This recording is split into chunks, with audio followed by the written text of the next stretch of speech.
Buenas tardes, profesora y compañeros. En esta presentación vamos a hablar de que existen dos grandes grupos de plantas. A la derecha podemos encontrar los angiospermas, que son plantas con flores que desarrollan sus óvulos y semillas dentro del ovario. Y a la izquierda podemos ver las gimnospermas, que son plantas sin flores y poseen piñas u otro tipo de frutos falsos que son para proteger las semillas. Esta es la división Ginkgophyta. Esta es la división más antigua, ya que su dato fósil es desde el Mesozoico. Aquí podemos ver la familia, la orden, la clase, y el único género que aún sobrevive, y que es una solamente especie, es la Ginkgo biloba, que esa es la que vamos a hablar más adelante. Se han encontrado restos fósiles de otros géneros, y aquí vamos a dar dos ejemplos, el género Ginkgoites y el género Bayera. Aquí podemos ver su representación por cómo sería, porque estos son los fósiles. El género Bayera es distintivo al resto porque posee una variación en su hoja es muy lobulada y no tiene peciolo. Se encontraron fósiles de estos géneros en Chile. Estas son características morfológicas donde podríamos identificar este árbol. El árbol es de gran altura, entre 35 y 50 metros. Tiene un tallo recto y con pequeñas ramificaciones. El árbol joven tiene un crecimiento monopodial. Crece solo el tallo principal y las ramas secundarias no. La forma es piramidal. En cambio, cuando el árbol es adulto, el crecimiento es semipodial, o sea, simpodial, perdón, ya que deja de crecer el tallo principal y solo crecen las ramas secundarias. Y la forma es redondeada. En esta imagen podemos ver el árbol en otoño, que posee unas hojas de color dorado, y acá se ve en verano, que son verdes. Las hojas pueden alcanzar una longitud de 10 centímetros en forma de abanico. El nombre biloba viene de que la hoja posee dos lóbulos.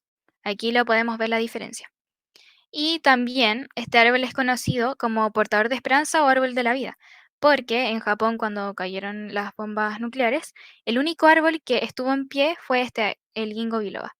Por eso lo conocen como árbol de la esperanza o árbol de la vida. Aquí podemos ver las hojas que tiene este árbol. Posee una nervadura dicotómica, que es una característica primitiva, que es única en el Ginkgo biloba y también en algunos helechos. Es muy característico, como pueden ver. El árbol posee una forma irregular.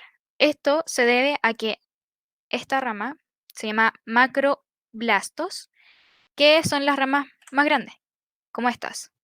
Y dentro de esas están los braquiblastos, que aquí en el final es donde crecen las hojas. Estas hojas no están juntas entre sí, no están conectadas, crecen directamente del braquiblasto. El ginkgo biloba es un árbol dioico. ¿Qué quiere decir eso? De que tiene un árbol masculino y un árbol femenino. ¿Cómo podemos identificarlo? El árbol femenino, el tronco es em, más pequeño que el masculino y su corona, la parte donde están las hojas, es mucho más frondosa que el árbol masculino. Y esto es para mejorar la polinización. En cambio, el árbol masculino es más alto, el tronco es un poco más delgado, y en la parte de acá arriba no es tan frondosa como el árbol femenino. El árbol masculino está formado por inflorescencias amarillas, llamadas estróbilo, que crecen agrupadas en amentos cilíndricos o racimos colgantes, como podríamos llamar. Estas crecen en el ápice de los braquiplastos. Cada uno contiene microesporangios en su extremo y estos liberan granos de polen. Este polen tiene una característica que se llama espermios natatorios multiflageados, que es una característica que comparten con las cicadales, a diferencia de las otras que poseen polen alado. El árbol femenino contiene óvulos y se forman en la axila, eh, en esta parte. En el extremo del pedúnculo pueden haber 2 o 3 óvulos y usualmente solamente un óvulo es el que madura y tiene la semilla. Dentro de este pequeño depósito, que es todo esto, está el líquido mucilaginoso, que posee mucílago. Esta anatomía en general es muy parecida a lo que pasa en las cicadidae. La semilla está envuelta por una capa externa carnosa, que es un fruto falso. Es de un color amarillento y son bastante pequeños, miden más o menos como 3 centímetros. El embrión se sitúa en posición apical, aquí lo podemos ver. Y esta parte carnosa que nombré anteriormente se llama sarcotesta.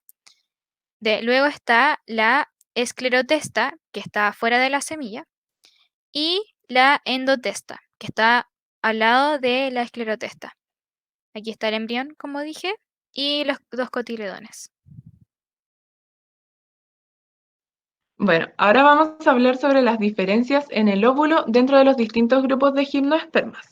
En esta imagen, donde vemos el corte longitudinal de los óvulos de los distintos grupos, ¿ya? Podemos ver dos grandes diferencias. La primera es que solamente las gingófitas presentan collar y la nucela solo está presente en las Cicadidae y las Spinidae. En el caso de las gingófitas, la nucela existe en un momento, pero luego se transforma a otra cosa, que lo vamos a ver más adelante. Otra diferencia es que el ginkgo biloba, que es una especie de las gingófitas, es uno de los pocos ejemplares de plantas con cromosomas sexuales, ¿ya? Y además de esto, este mismo grupo ya tiene un sistema vascular muy primitivo, porque no tiene vasos en el xilema, sino que tiene traqueidas, que es un tipo de célula conductora del xilema, que es donde circula la savia bruta. Ya, ahora vamos a hablar sobre el ciclo de vida del ginkgo biloba. Este único representante vivo de las gingófitas es un árbol muy longevo, lo que significa que alcanza edades muy avanzadas. Cultivarlo tiene muy poca dificultad porque son muy resistentes y se adaptan a muchos climas distintos. Vamos a comenzar hablando sobre su reproducción.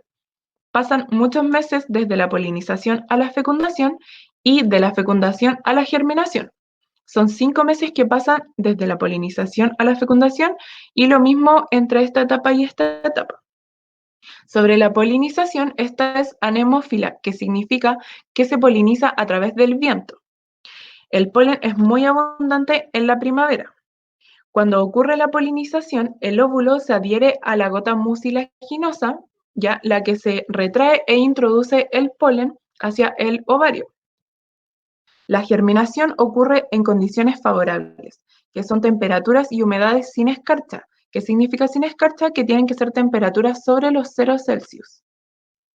Respecto a su crecimiento, este árbol alarga sus ramas y produce un nuevo follaje en forma de abanico en cada temporada de crecimiento y bota las hojas en el otoño. Como habíamos dicho, los jóvenes tienen un crecimiento monopodial y los adultos un crecimiento simpodial. Y sobre las semillas podemos decir que tardan entre 20 y 30 años en recién aparecer, lo que es mucho tiempo porque recién allí se puede saber cuál es el sexo del árbol. Pero el periodo de fertilidad es de 1000 años. Ya, ahora vamos a hablar un poco más específico sobre cómo ocurre la polinización y la germinación. Cuando el polen es transportado por el viento, se adhiere a la capacidad viscosa del óvulo femenino, ¿ya? Esto ocurre en la sala de polinización, que es esto, como podemos verlo. Esta cámara de polinización se encuentra en la nucela, que aquí está indicada dónde está. Como habíamos dicho, la nucela existe a un principio y luego se transforma a la cámara de polinización. Cuando el polen llega a esta parte del óvulo femenino, donde está el líquido mucilaginoso. Y como habíamos dicho, el espermio es natatorio multiflagelado, lo que significa que se mueve a través de este líquido. Llega un momento en el que los tegumentos ya se cierran, dejando encerrado el grano de polen, y ahí es cuando este comienza a germinar. En la fecundación, cada gameto masculino se fusiona con la ovocélula de los arqueogonios para producir el cigoto. Ya, aquí podemos ver dónde están los arqueogonios. Este luego comienza a dividirse mitóticamente hasta que se forma el embrión. Cada gametofito tiene 2 o más arqueogonios, como podemos ver acá, por ende se van a formar 2 o más embriones, pero solamente uno va a llegar a desarrollarse completamente. Los embriones crecen dentro del arqueogonio, ¿ya? Pero luego comienzan a desarrollarse dentro del prótalo, que vemos aquí.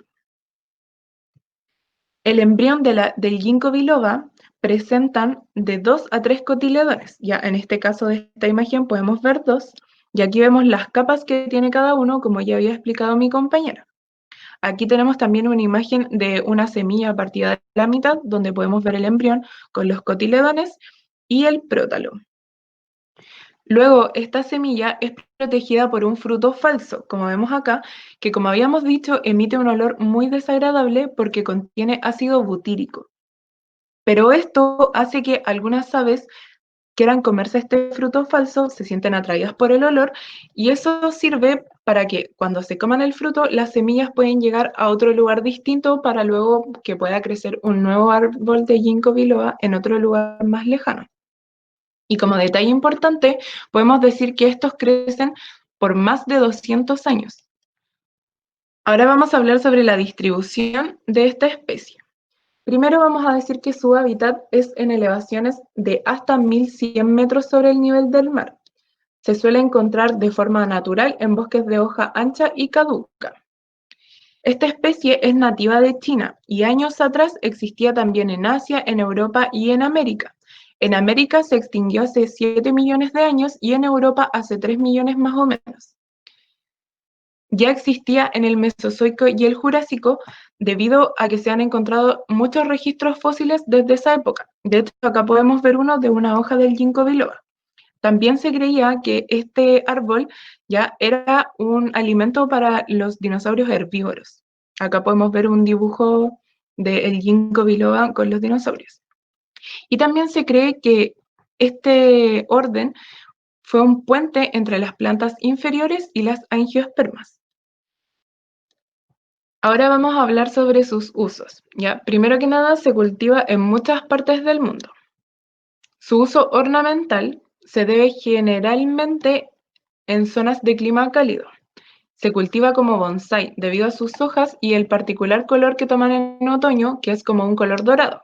Pero generalmente se suelen preferir los individuos masculinos, porque como habíamos dicho, la cubierta de la semilla genera un olor muy desagradable. Su uso medicinal viene de los templos budistas de China y Japón. Allí es donde se le adjudican estas propiedades.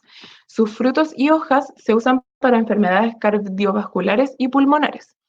En el caso de la circulación sanguínea, se usa también porque tiene la capacidad de dilatar los vasos sanguíneos para que la sangre pueda fluir mejor. También se usa como antioxidante porque combate los radicales libres que son los responsables del deterioro de las células. En relación a su uso comestible, el gametofito y el embrión son muy nutritivos cuando están hervidos, fritos o tostados. De hecho, son delicadezas en los platos chinos. Lo que sí, no se consumen crudos ni tampoco se consumen en mucha cantidad porque ahí pueden llegar a ser tóxicos. El uso principal de esta planta es el uso de su madera, que a pesar de que es de mediana calidad, es muy fácil de trabajar, responde bien al lustrado y a la pintura, por ende se suele ocupar en carpintería de puertas, ventanas, cielos rasos o zócalos. Debido a esto, en estado salvaje ha sido víctima de la deforestación y no existen proyectos de conservación específicos para poder protegerla. Todo esto, ya como vemos acá, lleva a la deforestación, como habíamos dicho, lo que provoca que esta especie esté en peligro de extinción.